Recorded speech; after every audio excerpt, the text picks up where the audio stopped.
The first thing to remember is that with increasing and decreasing, what you want to do is you want to take the derivative and set it equal to 0 or does not exist, and then you will plug a number into the derivative. So draw a number line, you plug it into the derivative. If it gives you a positive, then that means it's increasing. A negative means it is decreasing. And when you're trying to find the point, the extrema, the relative extrema, the max or min, you plug into the original function. Now, in the process of doing this, you will have to solve f prime is equal to 0. And something to really keep in mind is that that is involving an equation. And so if the highest power is 1, you have a linear expression, then what you will do is you will isolate x. Whereas if the highest power is 2 and greater, then it's a completely different process. You are going to factor, look at the GCF, and then if you have 3 terms, you will think about the factors of the first times the last that sum up to the middle. And then finally, if we have negative exponents, we will want to move those negative exponents to the denominator. So let's get started by looking at this example where you want to find the extrema points for this function. So my first step is I'm going to have to find where it's increasing and decreasing. To do that, I will take the first derivative. So f prime of x will be equal to 2x plus 4, and I set that derivative equal to 0, or look at where the derivative does not exist. Now, the does not exist condition really amounts to where is the denominator equal to 0.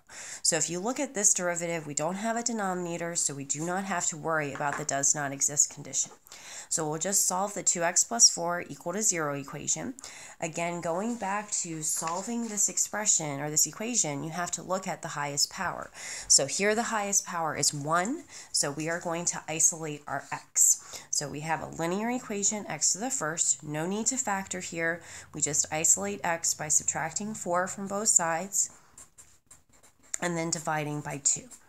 So that will give us x is equal to negative 2.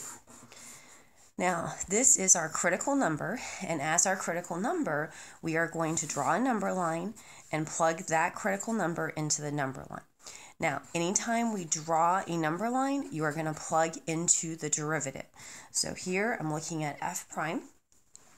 And again, the formulation for f prime was 2x plus 4. So we will plug in a number to the left and to the right of negative 2. So here I have f prime of x is equal to 2x plus 4. And so I plug in, for example, I plug in 0 to the right. When I plug in 0 to the right here, I have 2 times 0 plus 4. And so that gives us a positive. Again, we don't really care that it's a positive 4. We're just after the fact that it is a positive. And then I might look at plugging in, let's say, negative 4 to the left of negative 2. So that's going to give us 2 times negative 4 plus 4, and that will give us a negative. So that negative tells us that we are decreasing. So remember, the first derivative tells increasing and decreasing. So this negative means that we're going down until negative 2, and then we switch to increasing at negative 2. So if you just look at this picture, we have that the relative minimum and also the absolute minimum, if you look at the structure of the graph, is going to happen at negative 2. Now, to write your answer, you do need a point. So the point is going to come from negative 2 as the x-coordinate, and then for our y-coordinate, we need to plug back into the y expression. So in this case, my y is x squared plus 4x plus 9.